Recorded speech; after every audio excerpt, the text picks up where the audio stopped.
What's up, guys? It's KB. Make sure you subscribe to the Underground Sports Philadelphia YouTube channel. Click the bell icon down below so you don't miss a single video from us. And thanks for tuning in to another video from Underground Sports Philadelphia. Now let's get into it. Philadelphia, baby, you're going to love it. Best sports fans in the world. Actually, the worst, but that's what makes them the best. All right. I think we are all set for one of the most highly anticipated episodes in this podcast history. What is going on, everybody? Welcome in to episode number 470 of Underground Sports Philadelphia. It's KB and Matt coming at you from Underground Studios. It is the return of Red October, the very first episode of the pod with the Phillies heading to the postseason. We are going to talk about them clinching, how we got here, all the former Phils we've lost along the way, and of course we're going to dive into the Eagles' 4-0 start, the Union coming down to decision day this coming Sunday, and of course we're going to talk that good Survivor 43. This last week's episode was pretty electric, and we got a brand new one on tap tonight. But before we get started, make sure you guys are following us on the socials at Underground PHI on Twitter and Instagram. All Phillies postseason long, we are going to be doing the absolute most because we have been waiting for this day for over a decade. And in this podcast history, we've been waiting for it since we started. So we are going to be over the top with Phillies baseball coverage this October, especially this weekend. And, everything else Philly sports-wise to keep up to date with us at Underground PHI. Follow Matt on Twitter at Matt Castorina. Follow me at KBIZZL311. Check out the website, undergroundsportsphiladelphia.com. And, of course, subscribe to the podcast feed, Apple Podcasts, Spotify, wherever you get your podcasts. We are there. Subscribe, unsubscribe, and resubscribe because it helps play with the algorithm. Tell your friends to subscribe. And leave those 5-star ratings and reviews. It goes a long way with more people trying to find the show. And we want as many people involved during this Phillies postseason run, during this Eagles' incredible start to the 2022 season, and everything else we got going on for the rest of the year and heading into 2023. So subscribe to the podcast feed. And, of course, subscribe to the Underground Sports Philadelphia YouTube channel. You get full video episodes of every Underground Sports Philadelphia podcast. We're on that road to 1K.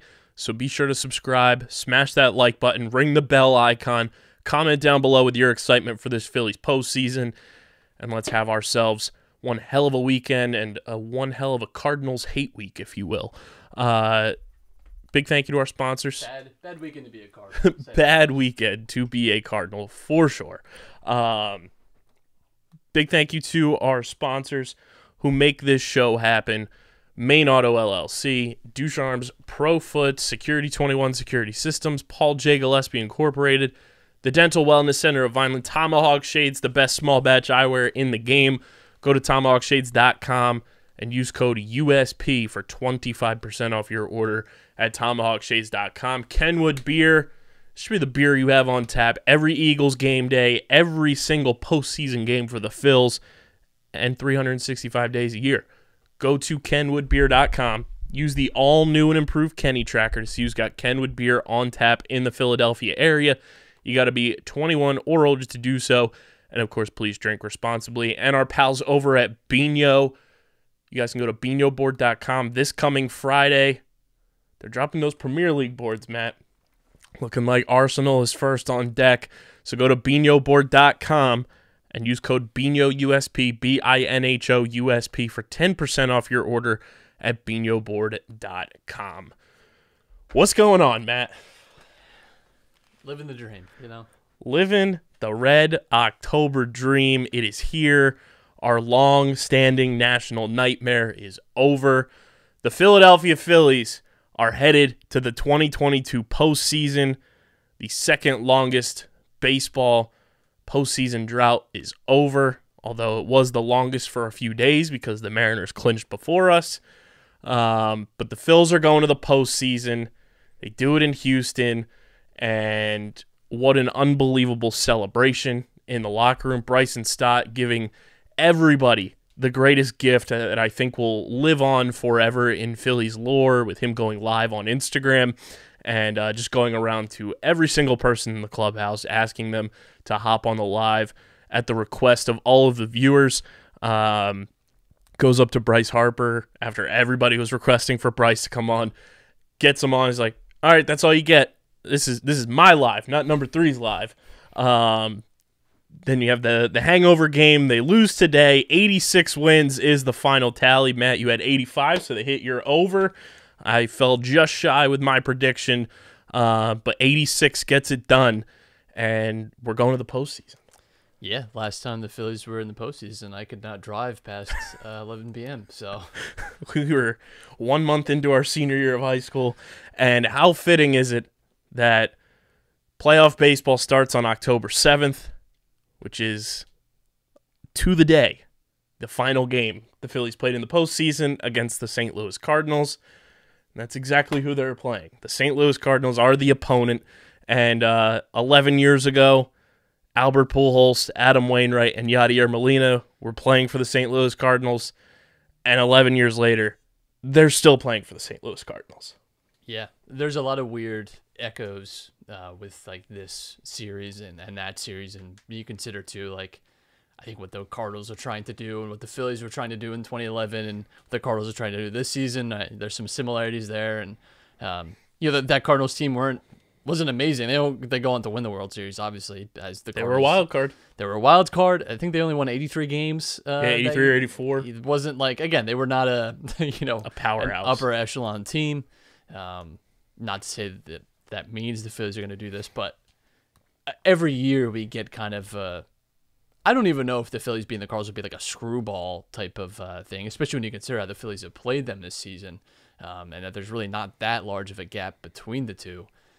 But every year, in the wild card or even in the ALDS or NLDS, you kind of get a surprise result.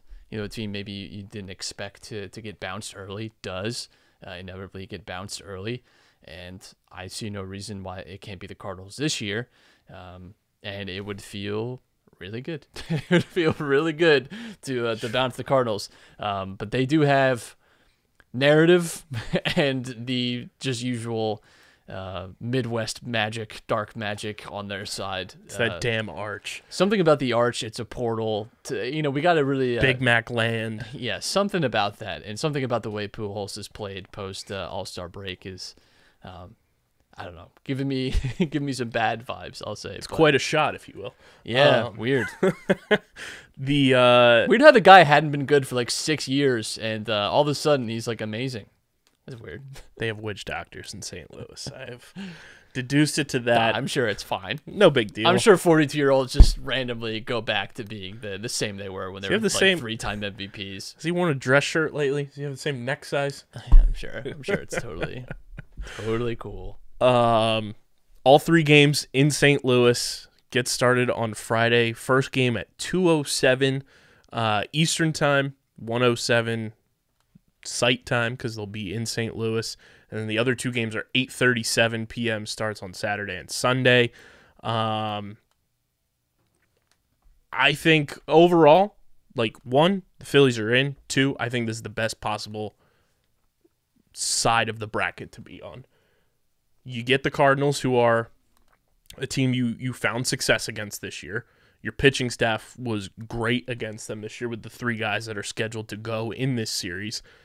And the 2 guys that struggled the most against you are their 2 cornerstone pieces, Paul Goldschmidt and Nolan Arenado. Yeah, so I have it pulled right up, baby. I was looking at and this is from the St. Louis newspaper, Look so at you're that. You're getting the real that home cooking. You get that home cook, but in their career, Paul Goldschmidt is 5 for 23 and Nolan Arenado is 5 for 15, combined 10 for 37 against Zach Wheeler.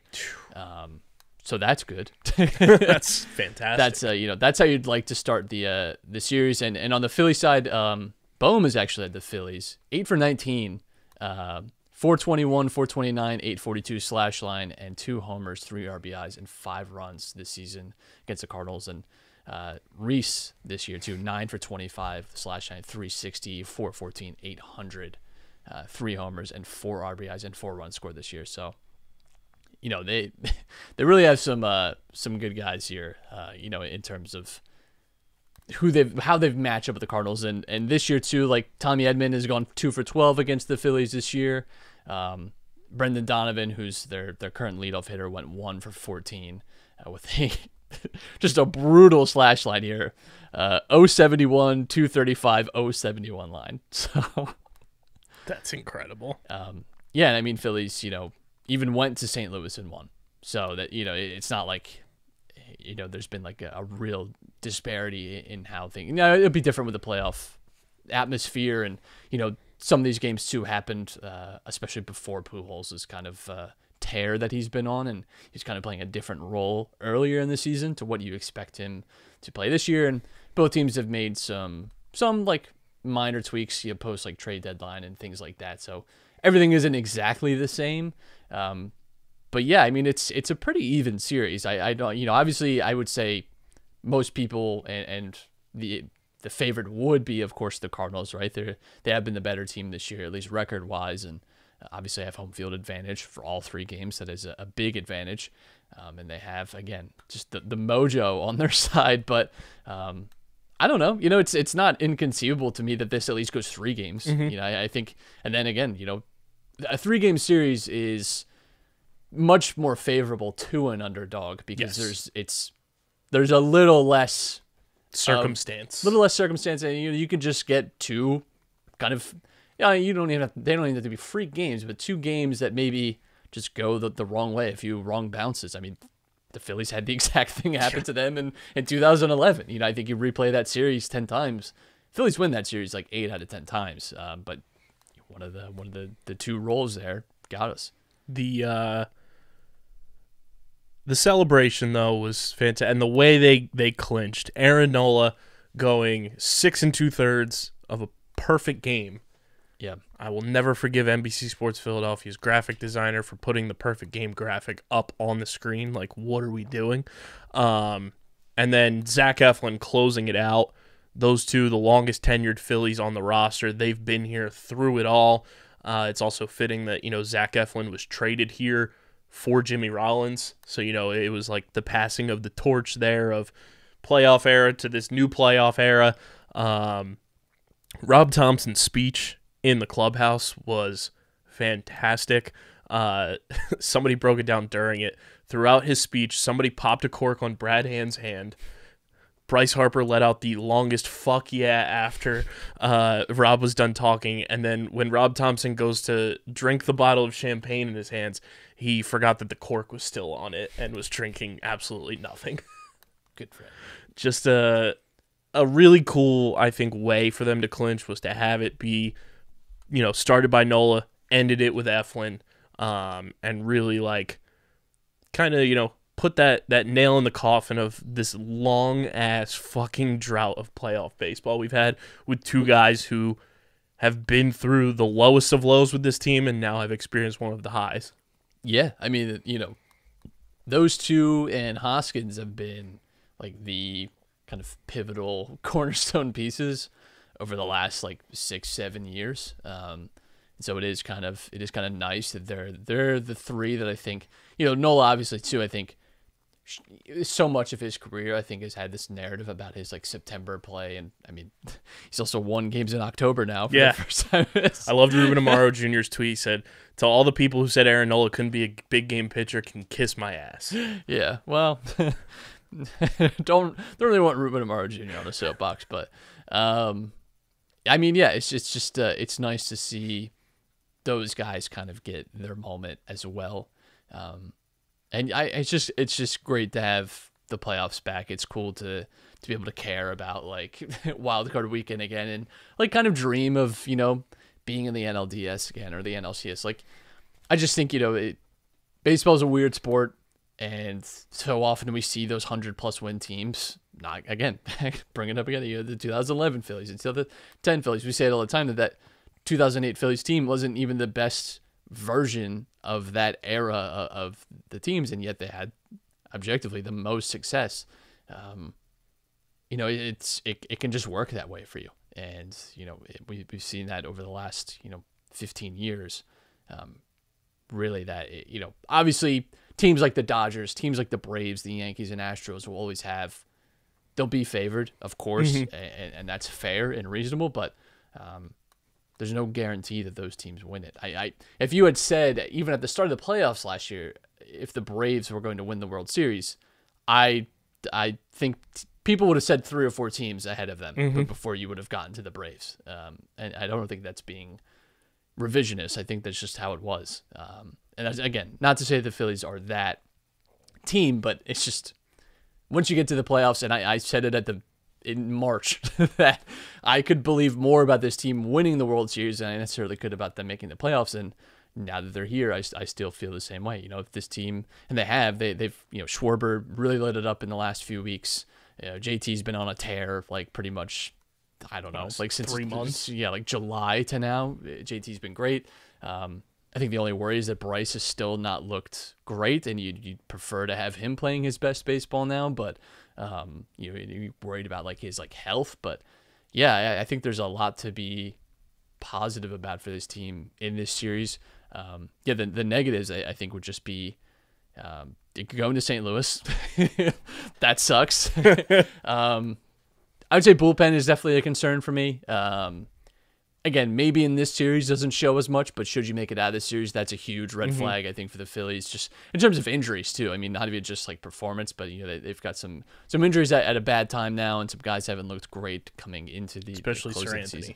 Yes, and Sir Anthony has been pretty bad, and this is a guy too that you were depending on for most of the season, and I think it's not necessarily a coincidence that September has been kind of a bad record month for the Phillies, and it's also been Sir Anthony Dominguez's probably worst month of the season. I think those two are pretty related, but yeah, so those are the concerns, and again, you're going up against a Cardinals team that just, there are some teams in sports that just have this this cloud around them, and the Cardinals are just one of those teams that always has that always finds a way to make it to the NLCS, and they just do, and hopefully though, this is the year that the Phillies get to play the spoiler, which they haven't gotten to do very much. This is the first time in franchise history that they are a wild card.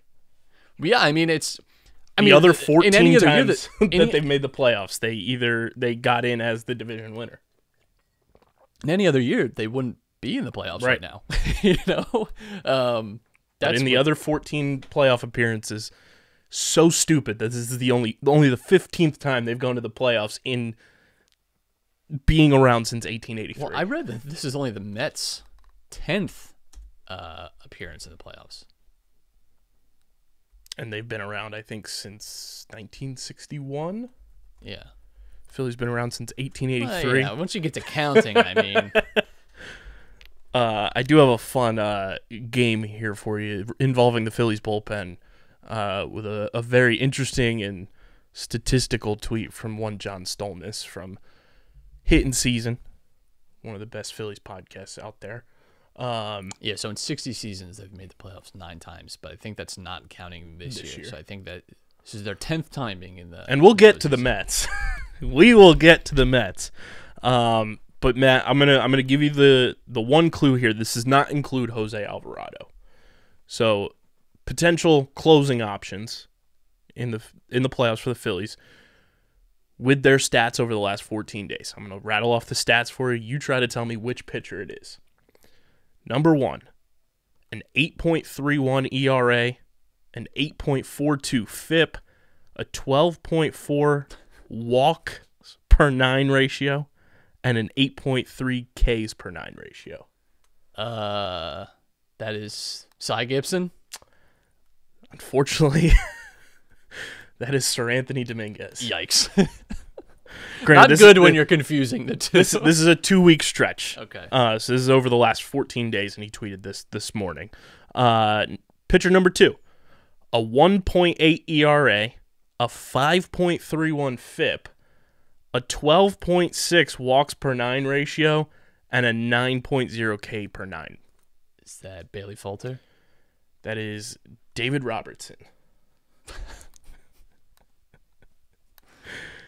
And here's the one that I think a lot of people are going to get excited about.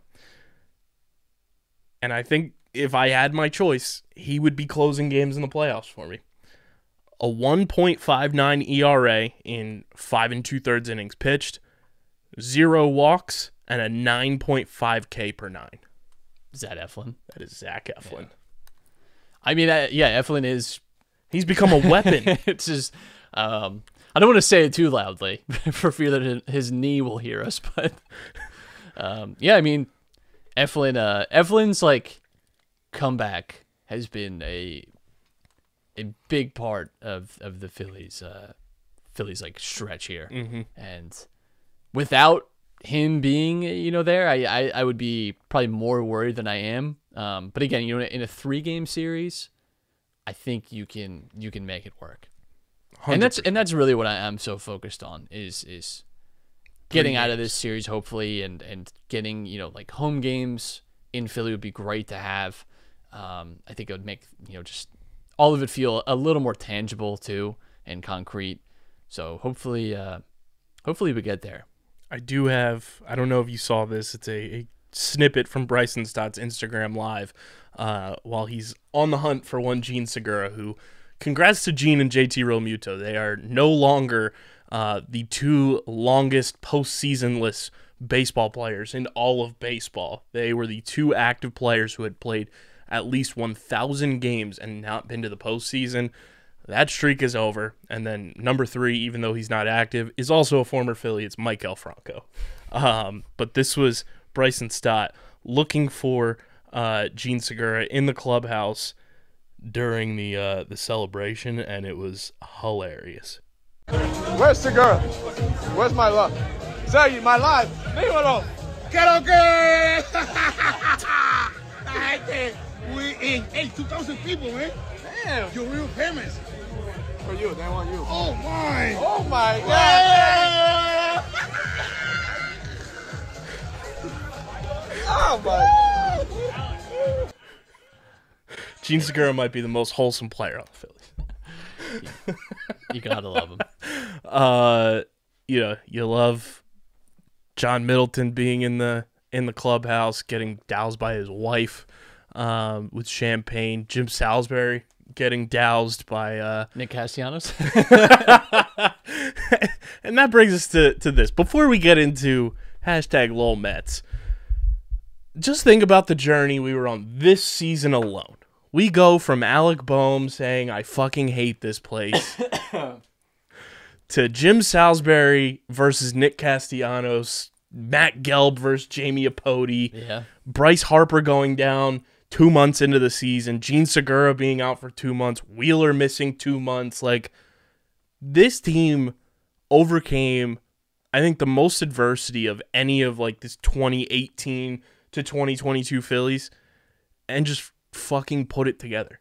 Yeah, I mean, when you consider too, from June to now, like I think like the 5th or 6th best team in baseball. And let's not forget, we fired our manager. Right, and that's the turning point, and I think when you think big picture too, we talk so much too about like, if the Phillies don't make the playoffs this year, then like what motivation really is there to go out and spend big again, this offseason. So it's just a huge milestone, and obviously, there's different perspectives. Like for us, like in the heyday of this Phillies era in like the late 2000s, early 2010s, is like winning, making it to the playoffs was like a given. It was but that just hasn't been the case in the Phillies' history, throughout their history, and to be back into, again, even though you're not the favorites, even though it's certainly, would I be surprised if we're sitting here next week like lamenting knocked out of the no, not particularly, because again when you're just playing 3 games in St. Louis, the odds are definitely against you. But I think you consider just where this team was at in May to now is crazy. I think if you had told me that this team was making the playoffs at Memorial Day this year, I would have branded it as being like strangely optimistic. We were wildly distraught optimistic in May, and there's like good reason. I mean, this team looked awful. And I think there were just massive question marks about everything.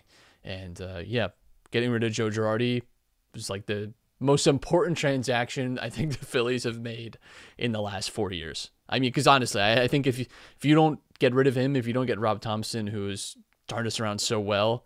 I don't know what this offseason looks like, especially, if I don't know how aggressive you are this offseason. I don't know what transactions that you're actually making. You've bet a lot to get to this point, and yet there's still, room for this team to still grow this year.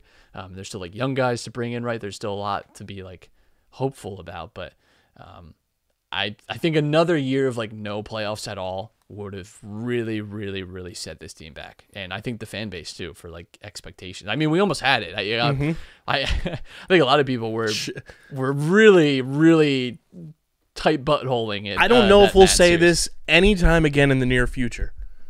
Shout out to the Miami Marlins. You know what? I didn't think they were going to do us a favor, and they ended up doing it. Shout out to their social media manager. I don't know if you saw the one tweet. It was, tweeting "Ring the Bell."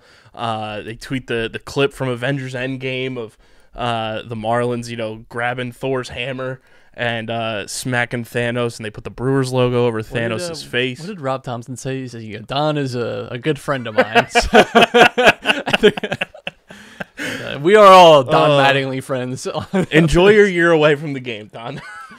It just feels great to be back in the playoffs. Like, I just can't tell you how exciting it is to think about. Like, just like, because playoff baseball is already fun to watch as it is, but so now to have like a real tangible rooting interest in it again is just great. And I'm just so looking forward to it. I'm so happy we have it back. Again, even though it's a 3-game wildcard series, all of them in St. Louis, it's just like brings you so much joy to have that back in your life in a real like meaningful way. And we made it through 11 years of guys who we thought were going to be dudes. We made it through every Vince Velasquez start. We made it through the number 37 era of patrolling center field. We made it through Jonathan Papelbon. Fuck that guy, too. Never forget, in July, Jonathan Papelbon. Oh, Jesus. Claiming that the Phillies firing Joe Girardi was a mistake. We're never going to see the playoffs. Fuck that guy. A friendly nudge, Couldn't hold his own in a fight against Bryce Harper either, so... Sucks to suck. Rip Bozo. Friendly nudge to Ken Rosenthal. We love you, Ken, but firing Joe Girardi did fix the Phillies.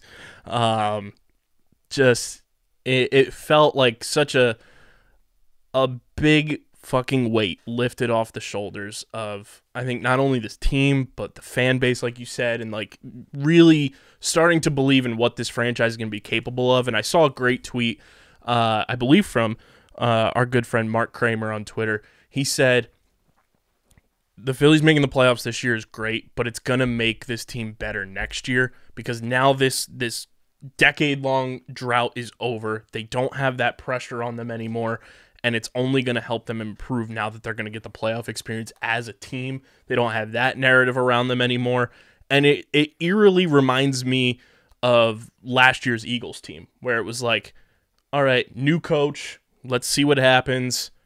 You get into the playoffs, you lose, but maybe that sets you up for success going into the following year. And look at the Eagles now, 4 games into the season. They're 4-0, looking like, the best team in the NFC. I think this is going to do wonders for the Phillies going into 2023 now that they have this massive franchise weight off of their shoulders. Yeah, I think 2 things. Kyle Schwarber said in like the lead up to all of this, right, that like this should be fun. Like, we should be having fun, and clearly the team wasn't. There was a lot of, I think, stress. I think, should the Phillies be in a... And hopefully next year it's a division race, not necessarily just going for the wild card. And hopefully if the Braves aren't... We got to talk about the Braves, too, like just cloning guys somehow and like getting in the sign for like $20 a week. Yep. Dansby Swanson's next. I don't understand it. But, if the Phillies play the way they played, again, the entire season like they did under Rob Thompson when he became manager, this is a team that you expect should be competing for the division. They were a better team since June, over the Mets. It's just the Braves went on real pace. And 2, I think, again, not to make everything about the era from 2006 to 2011, but I think it's also similar to those 06, 07 teams where it's like they're finally back in the playoffs. They're like a competitive team again, and you have that like just collective buy-in, and the fans stop worrying too. There's no longer that anxiety when you get to September. and there's still stuff to play for. And I think we even felt it so many times this September. It's like, this team might actually just blow it. And, I mean, they could next year, of course, but I think there's a lot more like forgiveness and cushion now for this team going forward, like on a psychological sense. And I think that's a huge thing. And yeah, I mean, like, I don't know, like 98% of this roster is going to be playing in the playoffs for the first time. And, you know, it's a big experience to finally get. And I'm just thrilled. I also thought the most wholesome videos from the Philly social account were, one, when they were going to take the team picture and celebrating. Garrett Stubbs was like grabbing Rhys Hoskins by the face, and Rhys is like, "I've never done this before. I don't know what to do. I've never done this before." Obviously, Garrett Stubbs was on the Houston Astros last year and got his American League championship ring this week, I should say.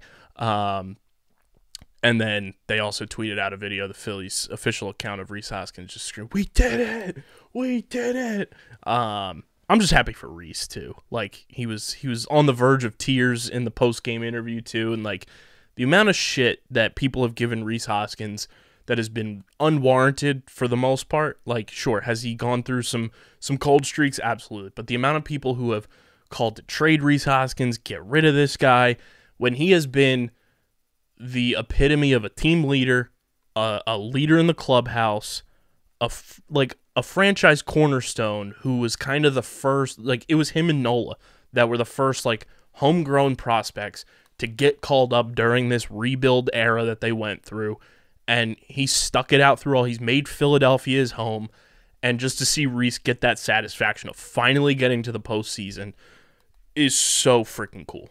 Yeah, definitely. I'm just looking at ESPN's playoff primer from last year.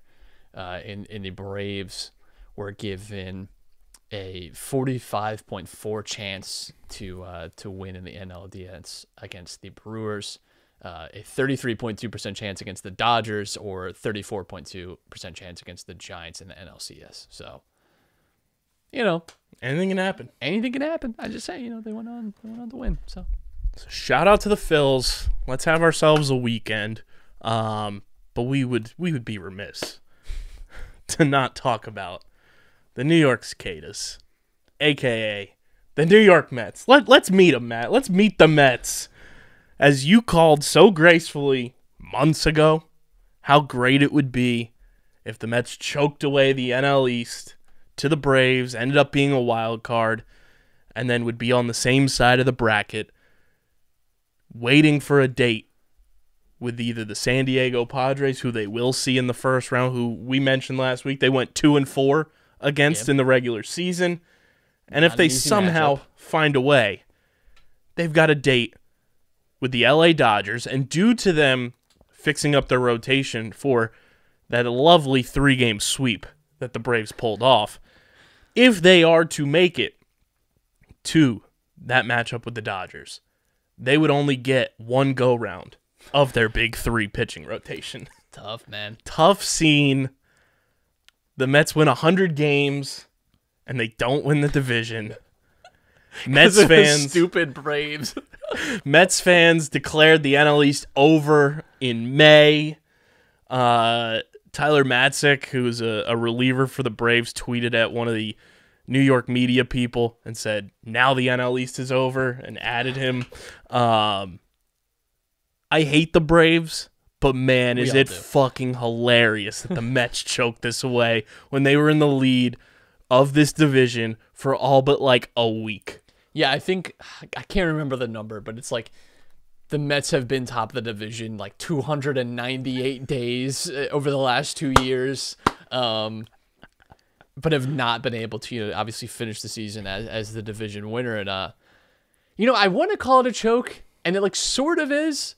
But I mean, if you look at the Mets, they're still like a good team. Over this, it's just the Braves. I just hit the nitrous button and just blew. I think really what does it though is that series sweep. That to me was, if you're talking about like choking, that was, and that's the moment too where I think I was not keen on the Phillies playing the Mets just because we have not played them well this year, and I'd rather not go out to a division rival in the playoffs. And that would also be our first like playoff series against a division team, and I don't want that on my conscience, but that's a wounded team, spiritually going into the playoffs.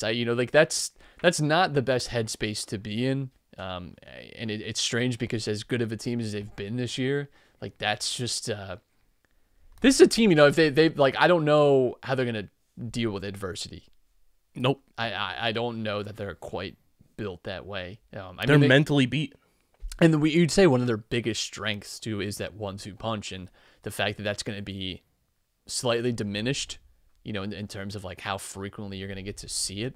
And even if you use it, they say you work them into a game 6 or something. You get 3 or 4 innings out of them. You're not getting full capacity DeGrom and Scherzer. So plus DeGrom only goes 4 innings anyway. So. Right. So it's I think that's just tough. I think it's a I don't feel bad for them, but it's just it's the Braves. It's honestly just the Braves. You want to make fun of the Mets, and I certainly will indulge myself. But it's also damn, the Braves just absolutely hawked them. I don't.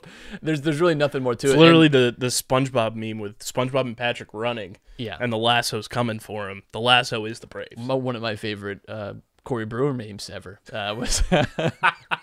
But yeah, and I just think that series against the Braves will haunt them, I think, and certainly could, because you just consider what a difference it is to have this weekend off. And now, the Padres are not an easy team. They've not played them well this year. The Mets haven't. So, and it's in San Diego. No, it's in New York. But I think that's not great either. No, I don't think San Diego is the best home field advantage, and I think the Mets, if I'm just imagining a situation where they lose game 1, right, and you go to game 2, and I just think the anxiety, because the Mets have been burned a lot, and on a human level, I feel bad for Mets fans, because it's damn, that kind of sucks to just be burned like that, but it's also really funny because when you remember what Mets fans say about us and about Philadelphia, and that they're the only team from the NL East to not win a World Series this century. Which I have one of your favorite personal memes. I don't know if you've seen this yet, but this popped up on the timeline. Shout out to Ty Marrow. You're gonna love this one. Yes. It sucks that the Braves and Nationals won in recent history, but for the audio only listeners, it's the Olympic podium meme, and it's Braves 2021, Nationals 2019, Phillies 08, Marlins 03, and then it's the Mets. And instead of the champagne bottle blasting in his face, it's a trumpet, and it says guy playing trumpet at a random game in August. Hey, man, that's the way it goes. Meet the Mets, baby. It's time to meet the Mets. Time for the Mets to meet their maker, I think. But I think they could still beat the Padres. But that's a series that could... Nothing's going to satisfy me more than Juan Soto blasting a home run off of Edwin Diaz in the playoffs after those trumpets play. Yeah, could see that happen. Manny Machado scorned by the MVP votes. We're in the playoffs, Matt. Feels great. It feels great. I don't even care that we're playing at 2 o'clock. No. Don't care. Looking one final time at the regular season NL East run differential, brought to you by our pals over at Pickup. You guys can go to playpickup.com, start playing the hottest headlines in sports, rack up fan points on your profiles, cash them in for prizes on the Pickup Marketplace. That's playpickup.com. Matt, the Atlanta Braves win the NL East run differential showdown for 2022 with a plus 183. The Mets get a plus 159. The Phillies finish plus 62. I think it's the first time in a long time we finished positive in a season. The Miami Marlins finished minus 93. And the record for the worst run differential in all of baseball goes to that stolen franchise, the 55 and 106 Washington Nationals, with a minus 245 run differential. And if you remember all the way back to March when Matt and I did our season preview, I hope some of you took the Nationals in that plus 1,000 bet for the worst record in baseball, because the Nationals finished with the worst record in baseball at 55 and 106. God bless them. God bless them for their sacrifice. everything they've done for this country, and we'll see you next year in Montreal. The Dodgers, I don't know if they are still currently playing or not, but as of right now, a plus 334 run differential. Jesus. Unreal. Also, one of my new favorite trends on Twitter was everybody taking monumental sports events and plugging in Aaron Judge getting walked intentionally. Just the most obnoxious shit. Unbelievable. Listen, like, we were both alive for, like, the Barry Bonds chase.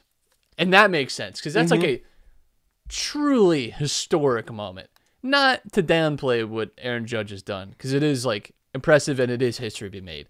Do we need to be doing the cutaway to it? No. If this was any other team than the Yankees, are we doing that? Nope. No. Like, and also, why are we keeping, I understand it's NL, AL, it feels but any weird. other sport, we don't keep separate records. That's also weird. Like, I'm going to be honest, before this year, I don't know that would have ever crossed my mind. Like, to me, like, you're still chasing Barry Bonds. You still didn't get more than 73. So, like, why? Just do we need the cutaways for this? No.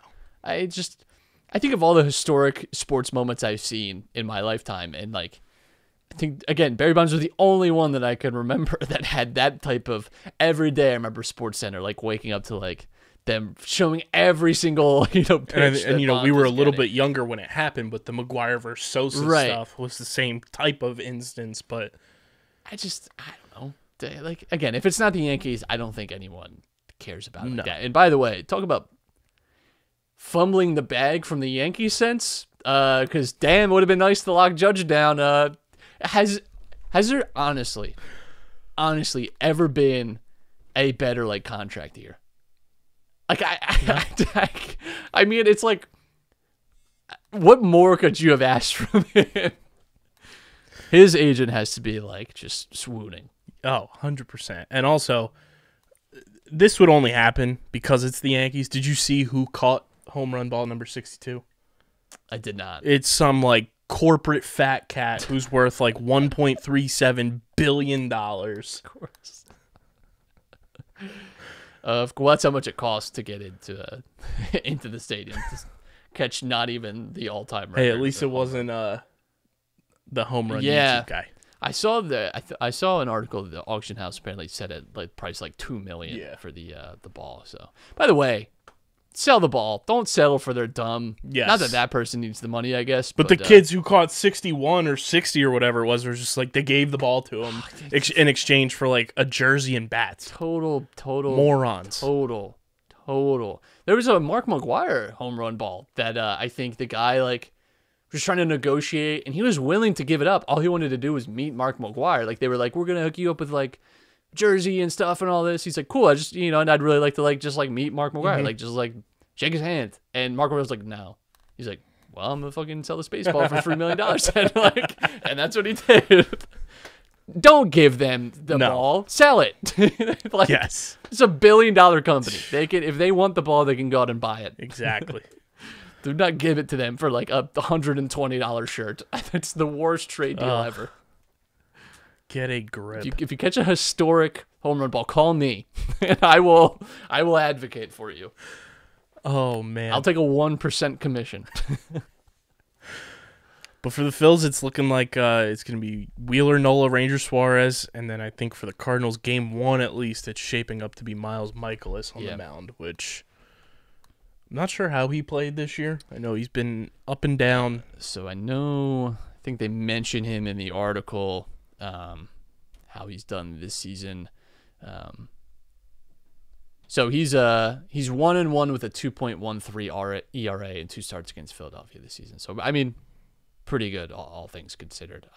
Carter's closer Ryan Helsley has also held the Phillies to a 071, 143, 071 line in 3 games and 13 at bats. He did get hurt yesterday. Got hurt yesterday. Seems like a jammed finger though, so he's probably going to be fine. But you never know. Not great. Not at all. I would say if I was in their shoes, I'd be like, "Are you kidding me?" It's like last year when the Devin Williams for the Brewers just like smashed his hand into the wall and broke his hand. Couldn't pitch in the playoffs. Nice. He's also the guy that choked twice against the Marlins. So nice one. Salute. Speaking of successes, though, Matt, the Eagles off to a 4-0 start. Looking great. Yep. Only undefeated team left, mainly due to the Miami Dolphins medical staff just being egregiously dumb. Yikes. Not great. Can I just say, though, listen, I care a lot about the players' health.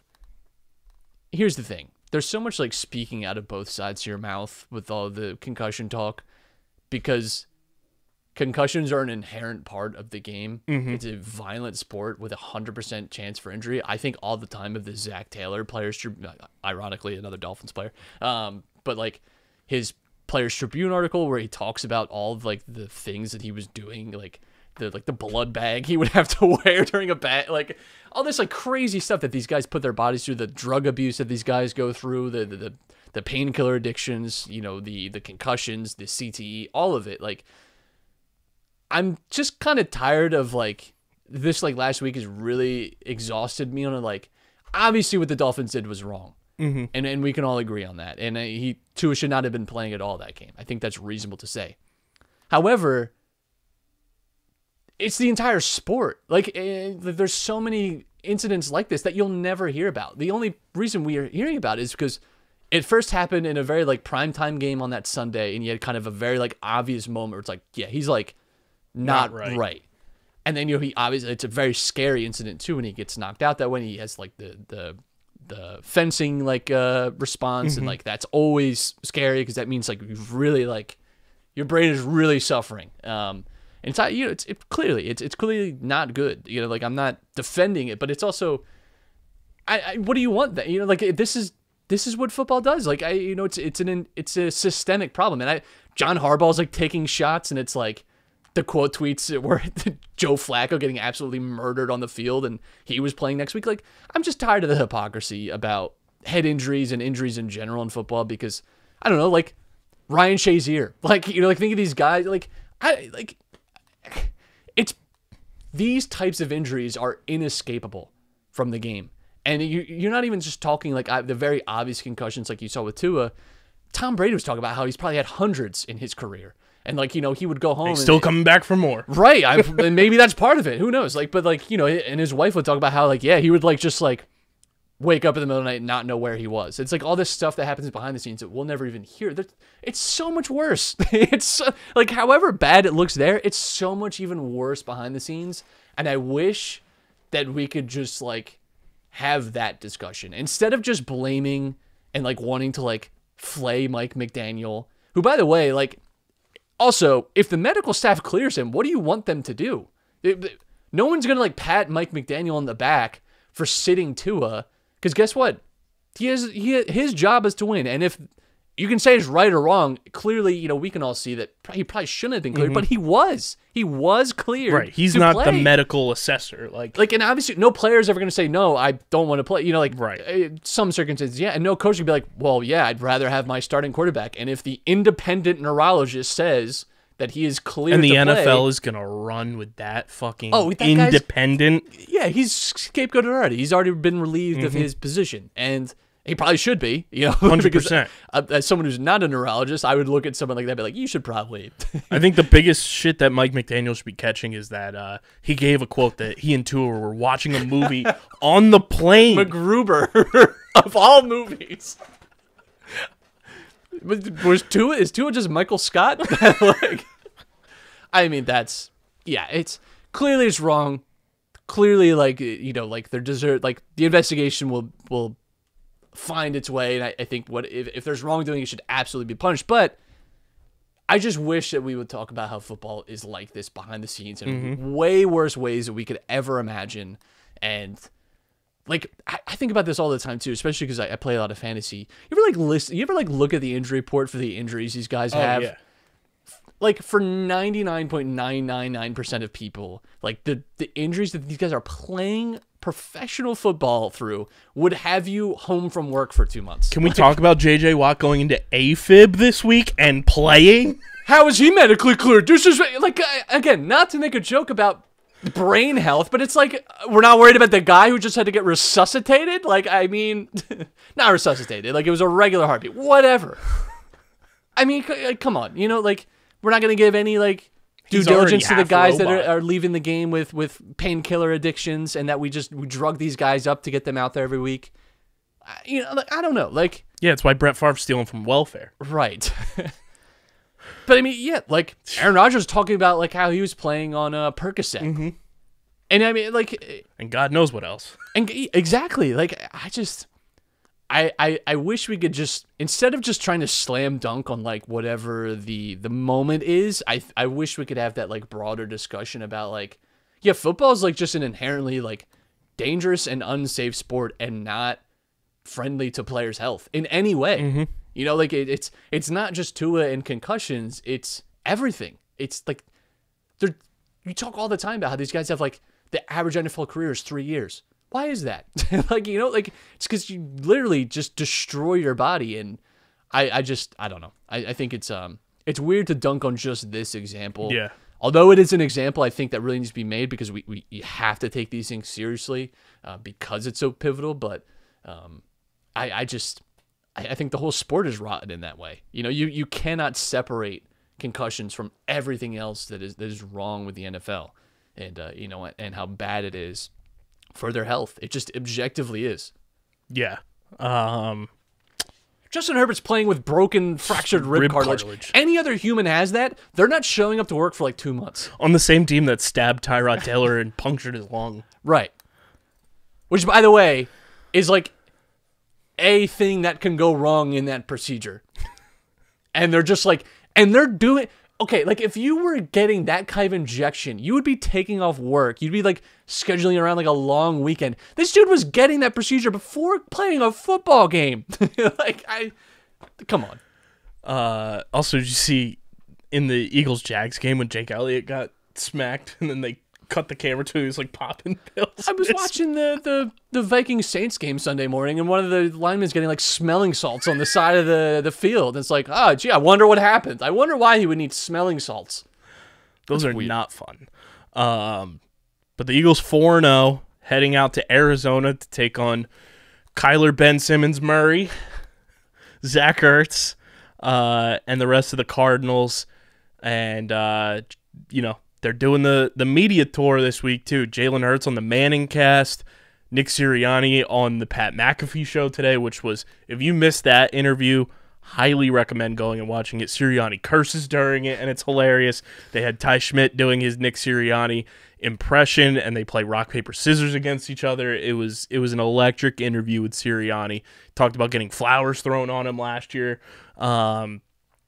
Very, very funny stuff from the Pat McAfee show and Nick Sirianni. But, I mean, it's the first time the Eagles are 4-0 since 2004.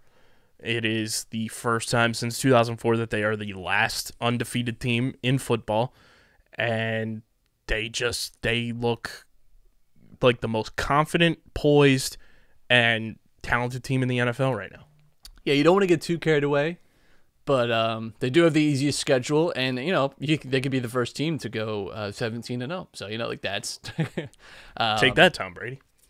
I mean, there's a lot to, I think, you know, and like each week I think has answered a different kind of question I think you would have for the Eagles. You know, this past week probably their toughest opponent so far, and the conditions were like definitely adverse, and you know, I mean the game starts terribly too. You know, you have a pick six, and then you go down early, 14-0, and yeah, you like find your way back in that game, and you know, I think the coaching adjustments too to get to that point. Like, I just think everywhere you look, the Eagles are answering like every question you could have of them, and I think we're still like a week or two away from like people like I think nationally really calling them like the favorites in the NFC. But I mean, you look around the NFC, and it's very down.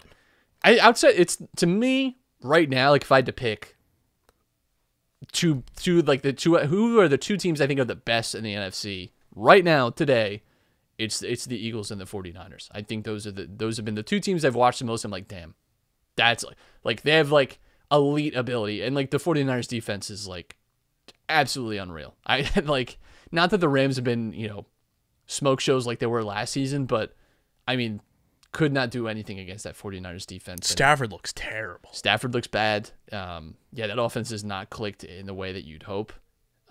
But yeah, I mean, you outside the NFC, who is the Bucs can't stay healthy. Now, maybe once they get healthy, sure, we could have that conversation. You also have Tom Brady going to divorce court, potentially. Right? Like, there's a lot of extracurricular happening there. But I mean, some of their injuries too are going to be season-long affecting. You look at the line injuries, like that's not really improving anytime soon. All you hope is that like Godwin, Evans, get back healthy, and maybe Julio Jones. But I think the Packers are mostly just chemistry with Rodgers and the receivers, and we'll see if that happens. I think their defense is good, but that the offense also hasn't clicked. They just went to overtime against third string Patriots. Like it's just like they have not impressed me to the point where I'm like I expect. Right. It's when definitely you have a Aaron down Rodgers, year. you can obviously project anything, but it's also Aaron Rodgers is not himself as he used to be. Like he just isn't. And that's just part of aging. Tom Brady as he is now is not what he was 2 years ago.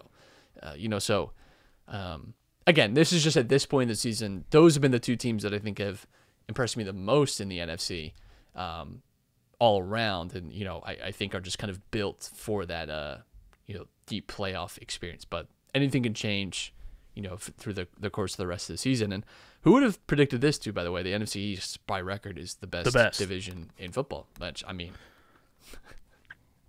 no normal year in the NFC East. And I love that the Eagles get the Cardinals this week. No DeAndre Hopkins. They're up and down. Cliff Kingsbury might be on the hot seat.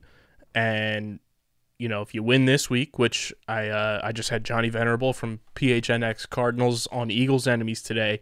That'll come out later this week. Cardinals haven't won a home game in a year. That's tough. They have not won a home game in a year. So, Eagles fan, I know there's like 500 of them going out to Arizona this week on one of those Philly sports trips events. There's going to be Eagles fans in attendance and making it very uncomfortable for the Arizona Cardinals. Yeah, well, they don't need any help. They make it. I've never seen a team with so many just like dumb mistakes. Yes. They might set a record for like most like yards pushed back from the goal line with like false. Like it's just unbelievable. Every time I see them, they're constantly like getting flagged for that and turning like second and goal from the 2 to like second and goal from the 17 somehow. I just don't understand it. And then you go into Sunday Night Football at home, more than likely against Cooper Rush, who has looked great. Cowboys QB controversy, full swing. Yeah, I mean, do you even put Dak back in? I think is the real question. That's the real question. Undefeated. Eagles, Cooper Rush. That's it. But the Eagles look great right now, and we'll see, how everything goes down this weekend. It is Cardinals hate week. Yeah, I mean, I honestly. And I saw terrible bird. Jordy from Barstool tweeted, it's Cardinals hate week, and that also involves any Catholic Cardinals as well. Yeah, I mean, yes. Sign us up. Decision day this weekend, too, for the Union. Looks like they're out of the Supporters Shield race for the most part. But they do have one more home match on Sunday against Toronto, and then it's full swing for the postseason. Yeah, this is now to lock up the top seed, which in the MLS gives you a first-round bye. They still have they really just win it and it's all good. Mm-hmm. I think even a draw, depending on what Montreal does, could shake things up. They have the goal differential break. So really, it's just don't lose, and you're good, and you expect that at home, and sort of end the season in kind of the proper way. Obviously, not winning the Supporters Shield is a little bit of a bummer, but we know it's all about the winning the MLS Cup this year. What's interesting now too is you look at we had some games going on tonight. So right now, as if the season ends exactly like this with the seeding, the Union would be playing the winner of the Red Bulls and Crew. Pretty favorable matchups all around, for the Union there. What would worry me is if Cincinnati sneaks into that 5th spot. Cincinnati's played the Union pretty well this year. They beat them 3-1 and drew the other game. So they just have not played them well. So I would actually kind of like avoiding them, all things considered. But yeah, you get kind of the guaranteed. The Red Bulls, I think the unit have played well this year, and the crew have just not been able to string together much consistency.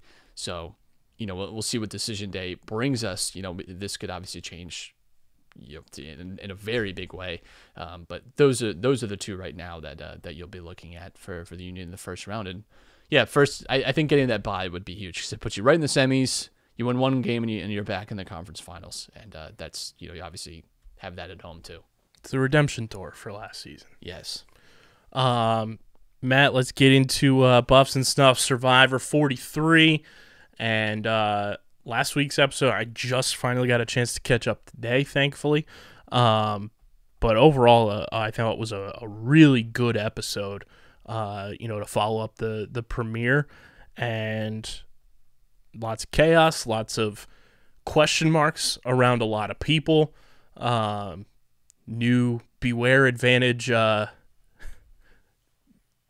that you had to tackle, which I loved. I loved it. I loved that take on it. I liked it not having to be like, oh, just say this phrase. Yes. I like that it's not so dependent on things that are just completely out of your control. I liked the idea too that they tied it in with the hat for Cody, and they did the thing as well where they don't show you the full edit. They make you think that he wasn't able to get the beat, and then he did, and he's safe. And I did like, what what's his name had to say about Cody. When Jesse was like, "Why would you open the Beware Advantage like right before Tribal? Like we watch both seasons, and that means you're gonna lose your vote unless you do something. Why would you do that?" And it's like, yeah, you know what? You could just save Good point. Like you could just like hide it and then just come back to it. Yep. That was an option. So, but I mean, it all worked out in the end, and they get Janine out, which personally sucks for me. She was one of my fantasy players. It was Cody and Janine. Cody and Janine were my two players. So I was like, man, this is all around tough for me. I was surprised they voted Janine out because that challenge was tough for Vessi in terms of just like optics and they totally fumbled the bag on that puzzle. Yes, I think literally fumbled the bag. I think it's Jesse, NECA, and Cody seem to have like a very tight trio there, and they did what I think you should always do, which is just go with the people that you trust the most. And I mean, you saw them working together to get the beats to Cody. Like I think because they also knew their life was on the line for that.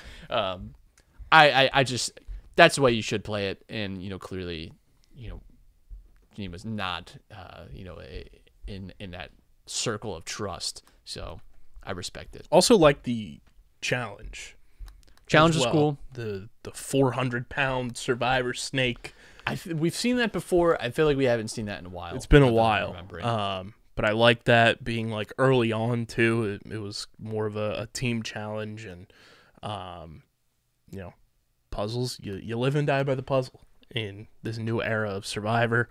But going into tonight, Matt, what are your expectations? We did see a lot more cutaway scenes too, like we've seen over the last two seasons in episode 2, getting some more backstories on people. And I think this week is setting up for even more chaos for the Yellow Tribe.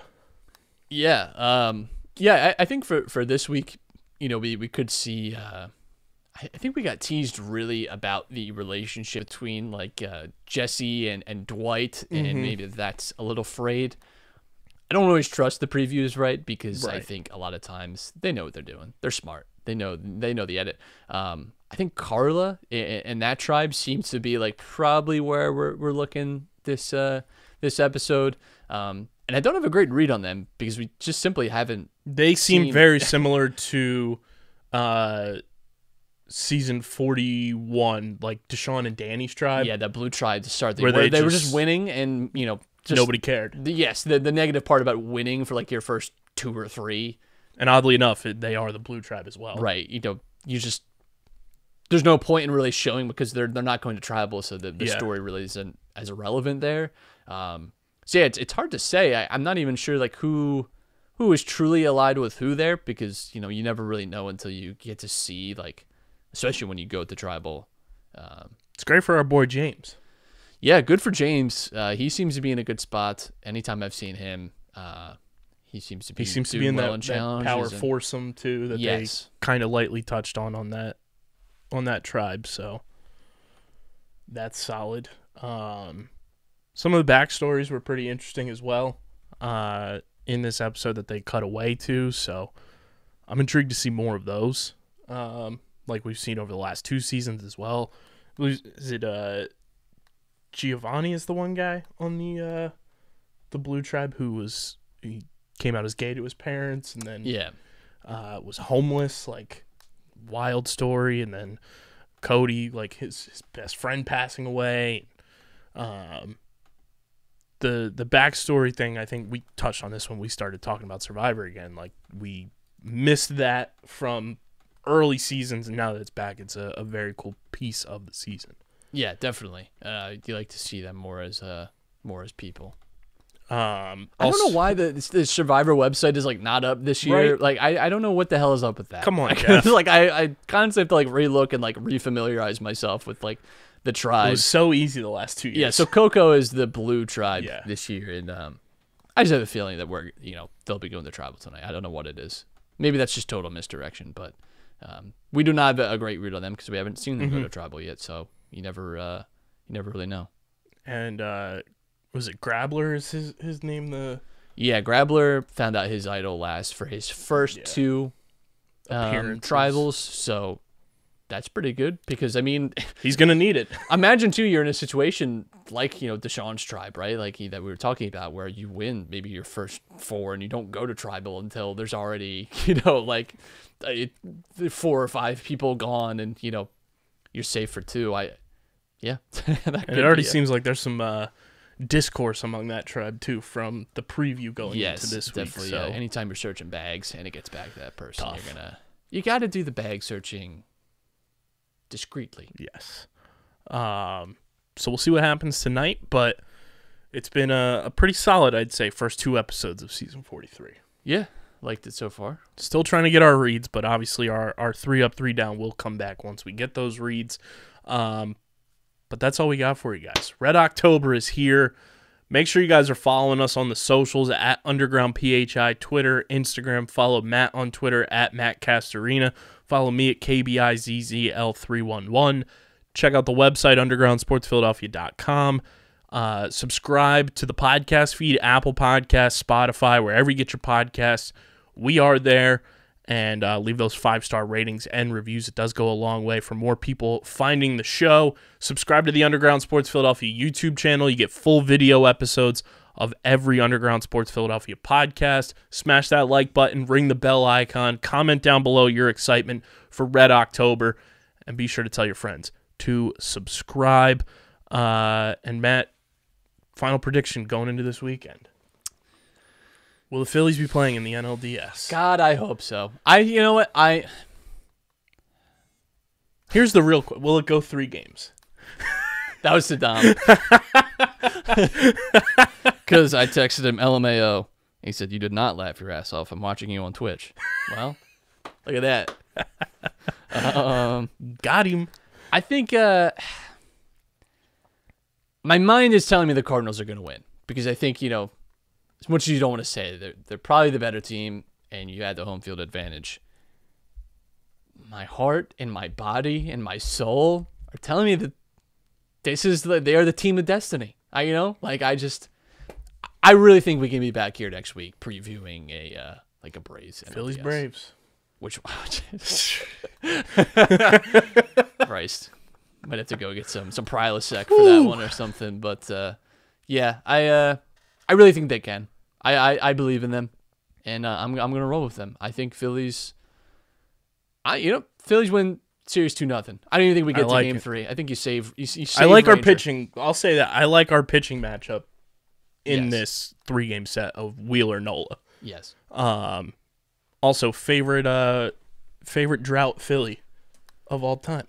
That is not on this roster. So didn't make it, but helped us get there along the way. I gotta go with the man who was who I've seen many a time when I've gotten a big glass of water. That is one Mr. Dominic Brown.